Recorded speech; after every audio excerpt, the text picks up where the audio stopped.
Hi, this is Reverend Paul Slapkis. I'm speaking with Alexander Shaia, who's a doctor too, right, aren't you? Yes.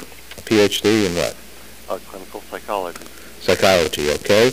You are an educator, psychologist, spiritual director, liturist. What's a liturist? Liturgist. You know, Paul, I'm actually having a hard time hearing you on this line. Oh, you are? Let's see here. Give me a second. Okay, testing, 1, 2, 3. Any better success? You know what?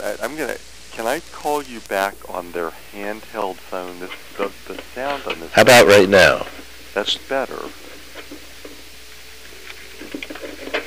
But I'm actually hearing interference. I'm going to turn this light off. Okay.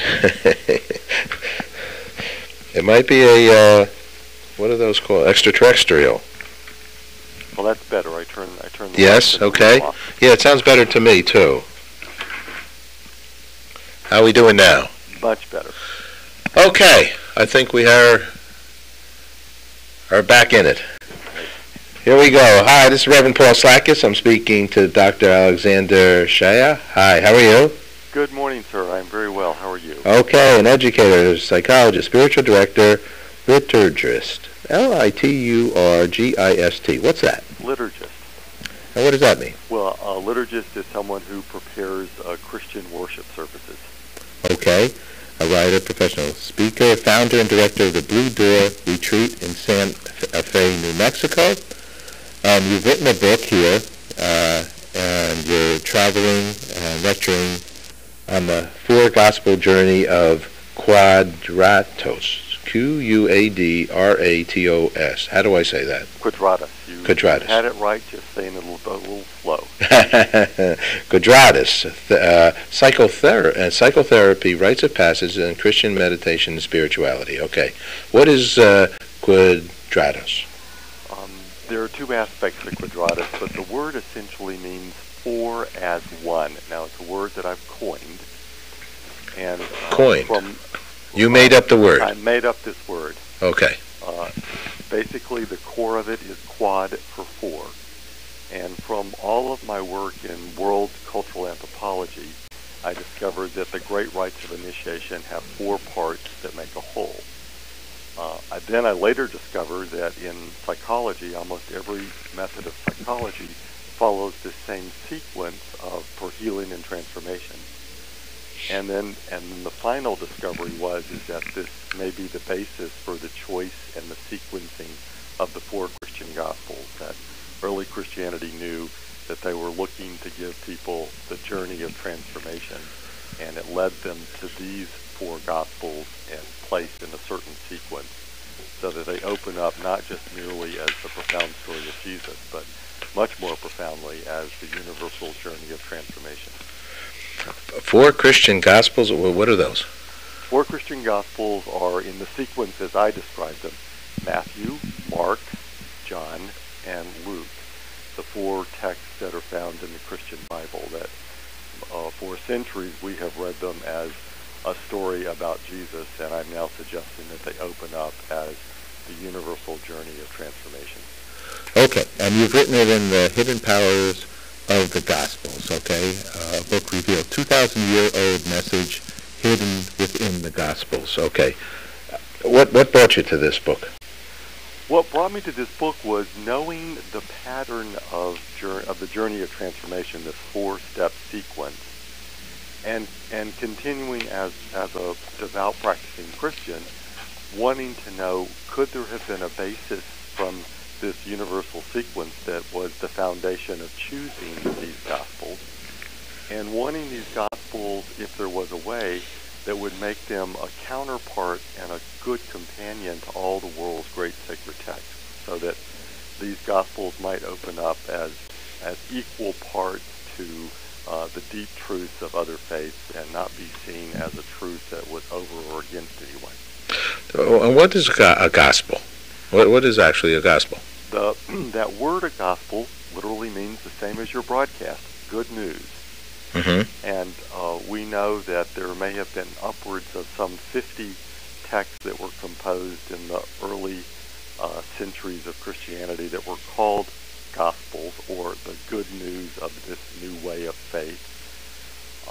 And then at some point, the church sifted through that large body and came down and chose 4 of them, which today are largely known as the traditional, or in Christian language, the canonical Gospels, the quote-unquote, the right Gospel. And do Christians study the? I mean, there's the Bible, right? Right. And the Gospels are additional content that was written by. They were written by what is traditionally considered original individuals. Original in the sense that people who saw the life of Jesus with their outer eyesight. But there's a lot of confusion today about exactly who these individuals were, because the texts that we have these names on today lived for almost 100, 150 years before someone put a name on them like Matthew or Mark or John or Luke. So somebody else, you think, put those names on those Gospels? They were named later because they were believed to come through the lineage of these early ones. But how do these names, I mean, those names that you're mentioning are well known in Christianity, right? Right. And they stand for the Matthew and the Mark, or the ones that have, tested the test of time? Right. They stand for what Christianity believes are original eyewitnesses to the life of Jesus. Okay. So then, does each one have a perspective? Each one has a perspective, and this is what my work is showing, is that in the second half of the first century, there were 4 different cities and an early Christian community in each one of those cities that had a dilemma. And the gospel, these great 4 gospels, were composed, one to each city, in the face of their dilemma. And those dilemmas I've named as, how do we face change? A question I think that all of us know. Or, how do we move through suffering? A question I think we all know. Or, how do we receive joy? And finally, how do we mature in service? And that these texts written to each one of those 4 questions, and those 4 questions forming the basis of the journey of transformation and growth, we now have another way to understand how and why the texts were so powerful to the early Christians, because they gave them a process to make their lives better. All right. Well, let's talk about John stirs and elevates the soul as he asks, "How do we receive joy?" We love joy. Joy is good news, right? Right. So how do we receive it?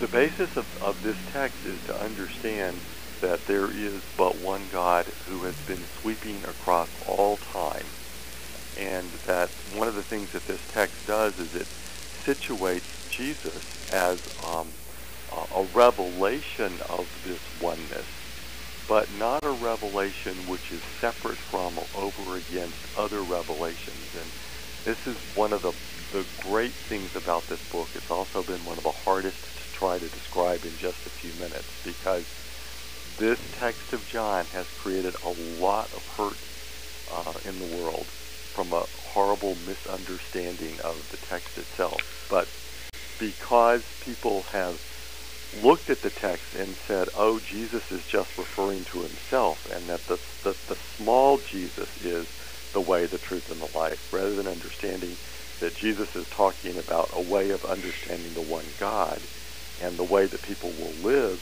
in love and justice, etc., and reconciliation, harmony, because of understanding one God. He's not referring to a codified system, but he's referring to a oneness, a one truth, which is found in all people and all time. Well, wasn't Jesus kind of a humble man? He kind of was not looking for the limelight. Well, it depends on what do you think? It depends on which gospel you're looking at, because each gospel gives a very different view of Jesus. And Whereas in Matthew and Luke, we see a rather humble Jesus. In John, we actually see a rather noble Jesus. But the nobility is not referring to Jesus himself. The nobility is referring to God. Okay. You've taken this path, and you have a center in Santa Fe, New Mexico, right? Blue Door Retreat. Unfortunately, I'm not there very much these days, as I'm on this long traveling the world. But yes, the Blue Door Retreat in Santa Fe, New Mexico. Were you born into Christianity? I was born into Christianity. I was born in the United States, first generation Lebanese. My grandparents and parents having come from the old country at the turn of the last century. Lebanese. Okay. Somehow I don't associate a majority of Lebanese being Christian. Is that am I right or wrong? Well, today you would be correct in that most of the country, well, more than 50% of the country today is Muslim, but Lebanon has an unbroken line of Christianity that goes back into the 3rd century, and it's mainly the mountainous region, and which was a Christian enclave for probably about 1,000 years. What are you looking with your book here? And you say the 4 questions, the 4 paths, 1 journey. What's the paths? Well, the journey is the journey of healing and transformation.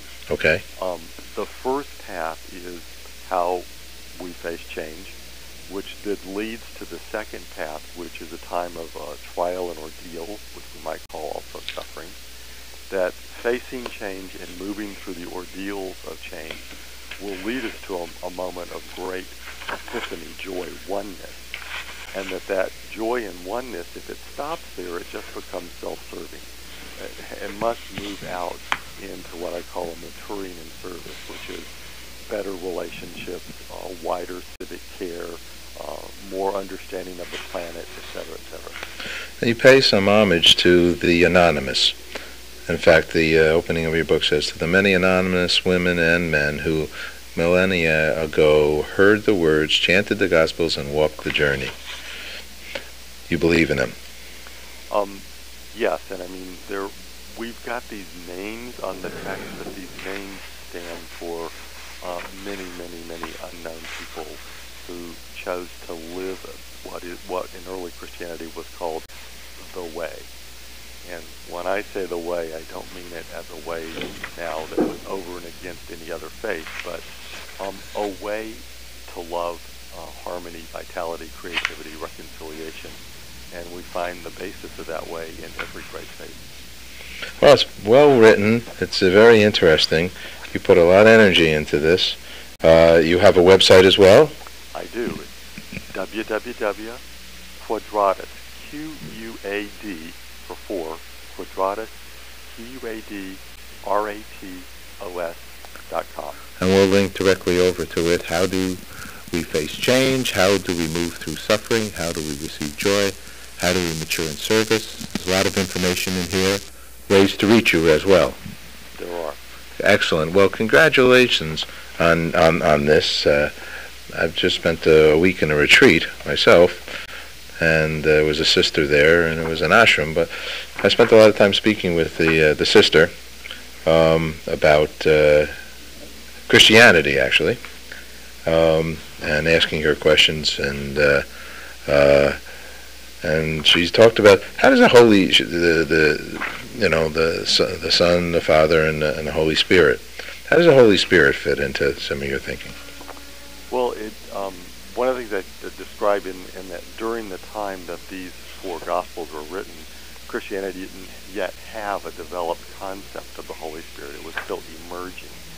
But clearly, what I'm saying is that there is one Spirit, a Spirit of truth and love that has been known for all time on the planet, and that these texts are coming from that one Spirit that is known throughout all the great faiths. And what's good news for you? Let's use the what Jesus said. Spread the good news. What's good news for me is this, Paul.